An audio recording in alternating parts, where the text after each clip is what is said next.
I'm Odin's Wraith, and we're going to be taking a look at everything jump points. So let's take a look at Inside Star Citizen.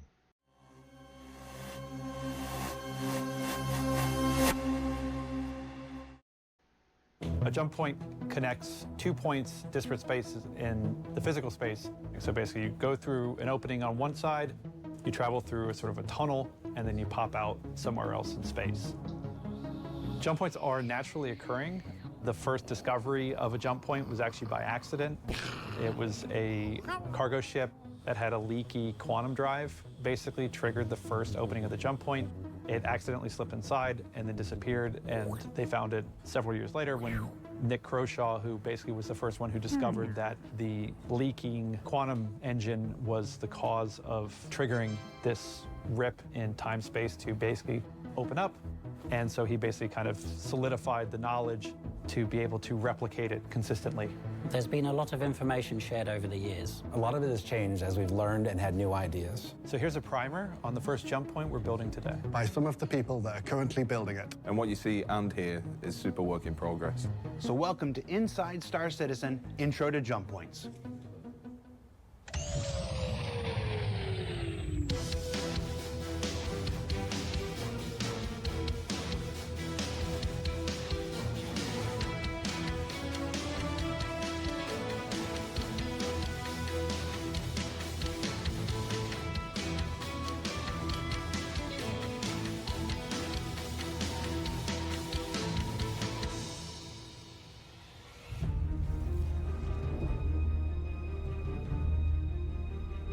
So a jump point is basically the means at which a player is able to transition from one solar system to another.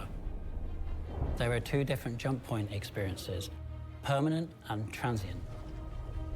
The permanent jump points are the ones that are the most stable, and they are always available for the player to travel through. It's the well-trafficked, well-traveled route that most people will go through. Which you find on the star map. The ones that you would like, say, transition from Stanton to Pyro, Pyro to Stanton. Since they're stable and generally larger and easier to travel, there are infrastructure built up around them to support the commerce that goes through them on a regular basis. So we made a creative decision to remove the circular gates that we were doing in some of the concept art before. It just didn't match the reality of how we wanted to set these up in the world. They're supposed to be naturally occurring. And if you have like this infrastructure around it making this circular jump gate, then that's not showing like how it actually functions in the world. We've lost this sort of size restriction beautiful. when it comes to permanent jump points. So the main jump points that lead from system to system will accept any size ship. That will look so cool. Transient jump points are more ethereal. First you have to find them, and once you've found them, you don't know where they go. We like to call in the narrative team the Swiss cheese approach to jump points, which are smaller access points to the main tunnel. Those will still be restricted by small, medium, and large. So basically, it opens up opportunities for smaller ships to kind of sneak their way through. A transient jump point may only be able to be used once. It may be a little bit more permanent, but you can never tell how long does it last once you find it. If people are looking to avoid scrutiny, we'll look for these sort of side routes to get into the jump point to bypass, security or customs or stuff like that. In 4.0, our first and only jump point will be the one linking Stanton to Pyro and Pyro to Stanton. Maybe the best way to share this design is simply to walk you through the whole thing. So we leave Lorville, we put it onto our star map, and we set our course for the Stanton to Pyro jump point. QT there. And then upon arrival, you will fly down to the gateway station that's located there, because you're going to want to make sure that you're stocked up for your trip into Pyro, because Pyro may well not have the things that you're used to in Stanton. You probably want to pick up some ammo, and you want to pick up some more fuel, probably some more fuses, and then after that, undock, and then turn yourself to view the jump point. The jump points will be visible from far distance. It probably will appear as like a small star kind of a thing that just like pulses and asks you to come near me. You'll see like the massive whirlwind from the gravity pool that the jump point itself is creating, which is a gas cloud, and you'll see it in various different colors or forms. You can fly towards where the jump point will be, and there is structures in Stanton that sort of lead you towards the jump point. When you approach the jump point, what you'll hear is the general ambience of the whole area, whether that's the distant portal emitting energy or violent clashes of thunder that is drawing the player into the central jump zone. And as we get closer, this will build up, and the player will feel like they're being drawn into something primordial. With jump points, multiple players can take them at the same time, so it is probably likely that you will encounter other players waiting to make their jumps. And you'll also see like the security and the turret infrastructure around it that's providing a safe experience on the permanent jump gates. In order to perform your jump, the first thing you need to do is get closer to the jump point. But you won't be able to go all the way up to it. Like when it's not active yet, it has a field around it that will push you away until you've attuned to the anomaly that allows you to go through. You have to call ATC. The anomaly needs ATC to be able to allow you to enter. When you're using a jump point, you're actually just an individual. So the ATC calls that you have to make are for you, and then the groups that you go in are designated by the ATC. If you contact ATC at the same time, you can be put into the queue together, but there's no guarantee that you'll be in the same jump group. If you want to jump with your friends, you need to make sure that you arrive together, and when you call ATC, you will be able to see how much space is in the group. So if you have friends and you want to jump together, but will it you'll be able to know exactly how much room there is in that group. And if it's not enough for you and you want to go with your friends later, then you can forfeit and you go again. In the future, I definitely want to have some more quality of life features where you can get into queue at the ATC as a party. But currently, our ATC does not support queuing as a party, so you'll just be doing it as an individual.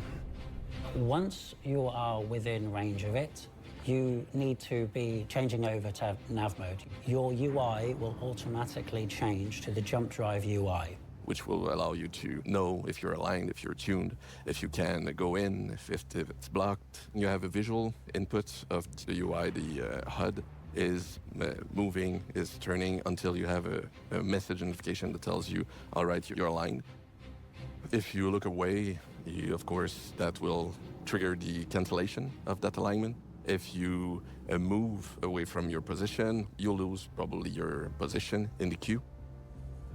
You'll have red markers that tells you, or you're on the wrong side, you have to move to that direction. You'll have also kind of like a landing strip where you have the lights that tells you, oh, you have to go in through this area. So you'll have those rings that pulse and tell you you're correctly aligned.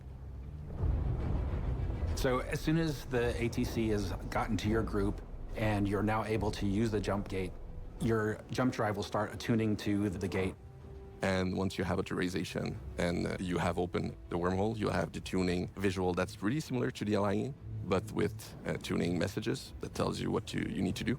And once that's done, you'll have tuning access and you'll be ready to go inside. While your ship is attuning, you'll see rippling in the anomaly. And as soon as you are attuned, then you can fire a burst of quantum energy into the portal that will rip it open, and you'll have a gate in space that allows you to see the tunnel beyond and travel to your new star system. When it opens, you'll hear the space around the jump point being ripped apart and everything being drawn into it.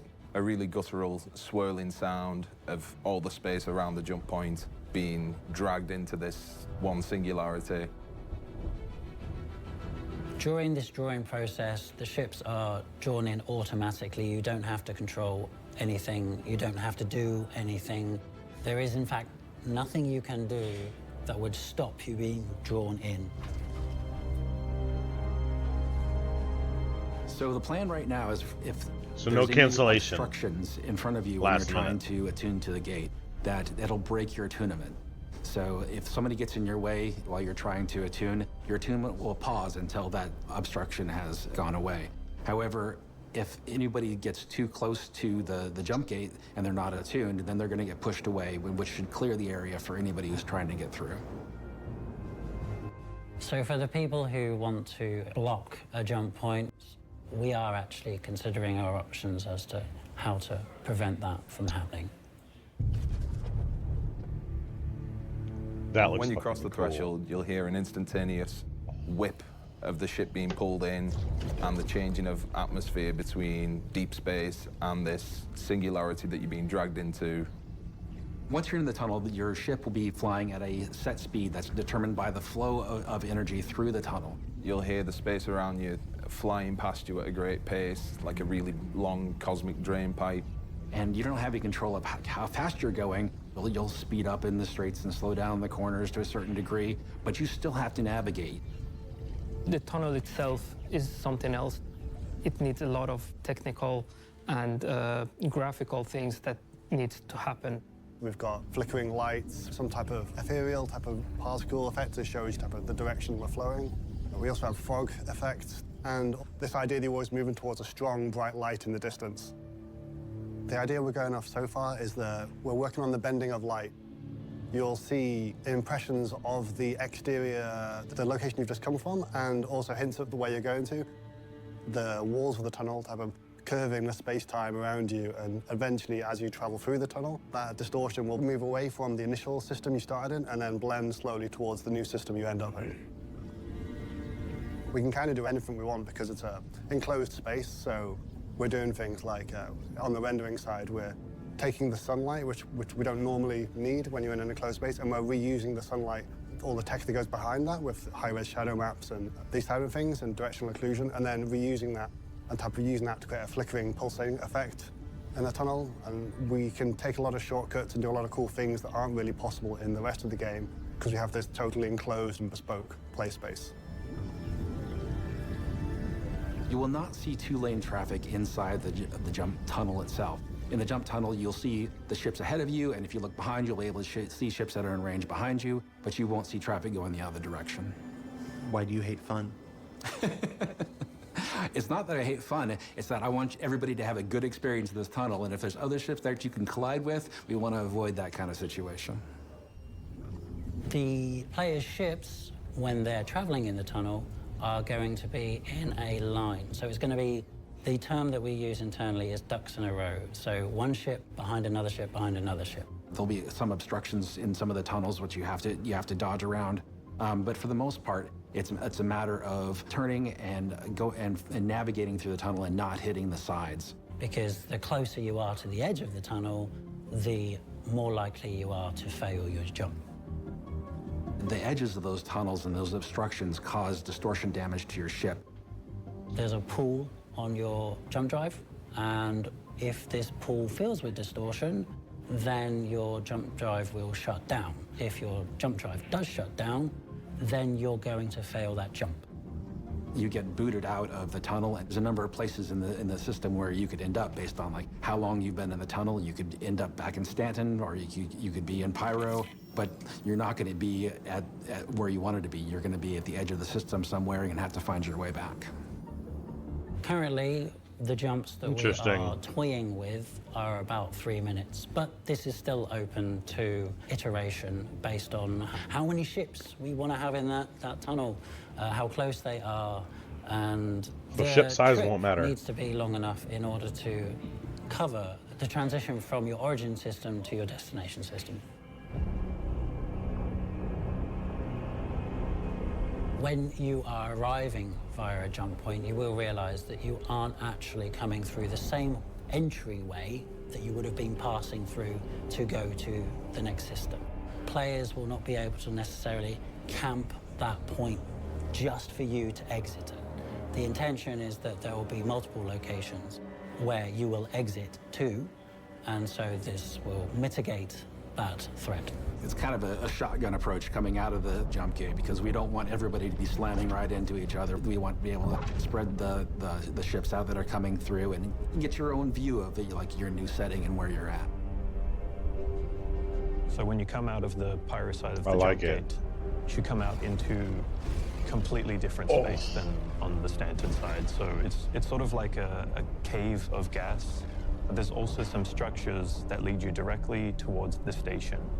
You can do anything you like there. It's just a normal R&R station that is just nice and safe before you go out into pyro itself, which is more dangerous, of course.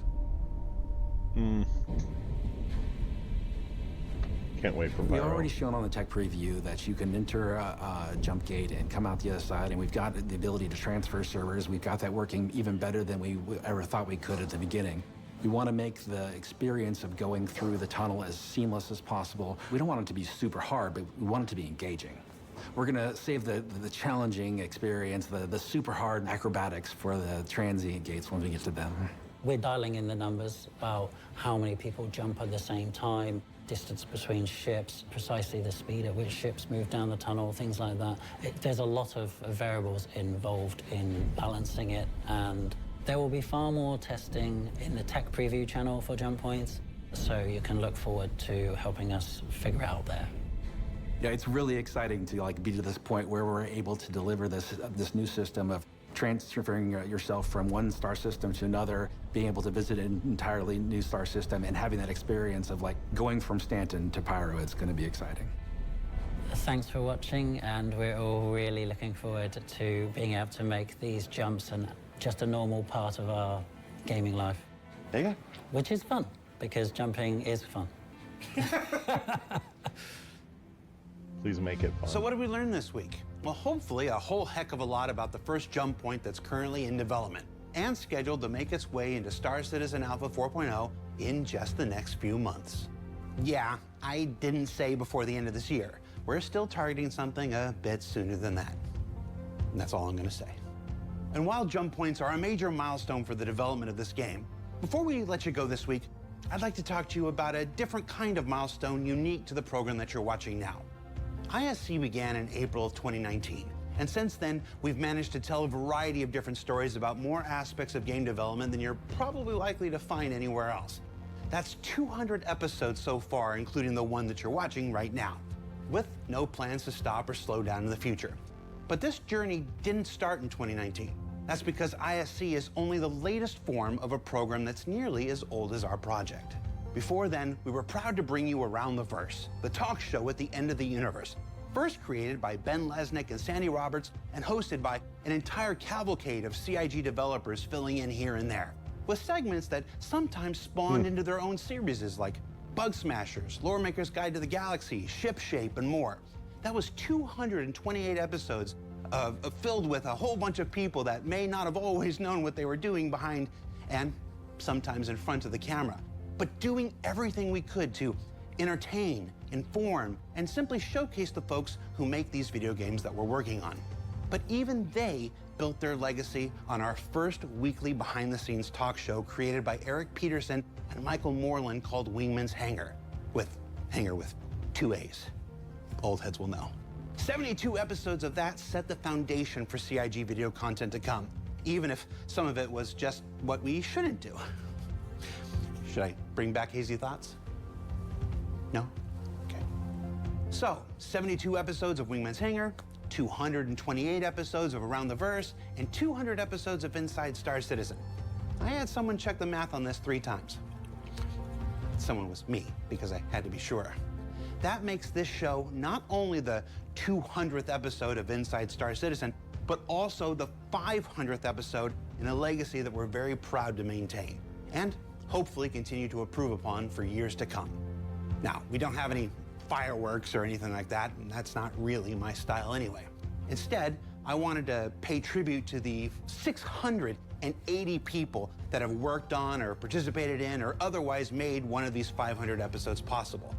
And no, that's also too many to sing about. So instead, we spent the last 3 months going through every record and video we've made in order to ensure that we didn't miss anyone. But before we play our first 500 episodes credit roll, just let me thank the one group of people that aren't listed. No, not you. Move. Yeah, there you are, there you are. You've allowed us to tell stories of game development for 500 episodes now. And that's not even counting all the other programs over the years. You do this each and every week by responding to what we share.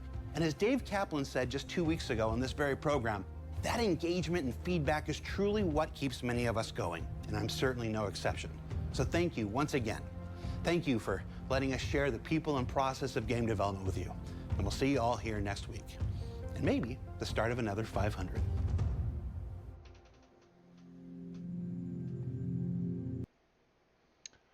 Not going to make you suffer through the credits there. I got to say that I am super excited for Pyro and for the jump points. We've been to Pyro. We've seen the gates. I have never seen them actively working. I guarantee you the next EPT or PTU that they have come out that involves it, we will be a part of. We will definitely be trying to check that out. So check us out, like, subscribe, and you all have a good one. Catch you guys on the flip side.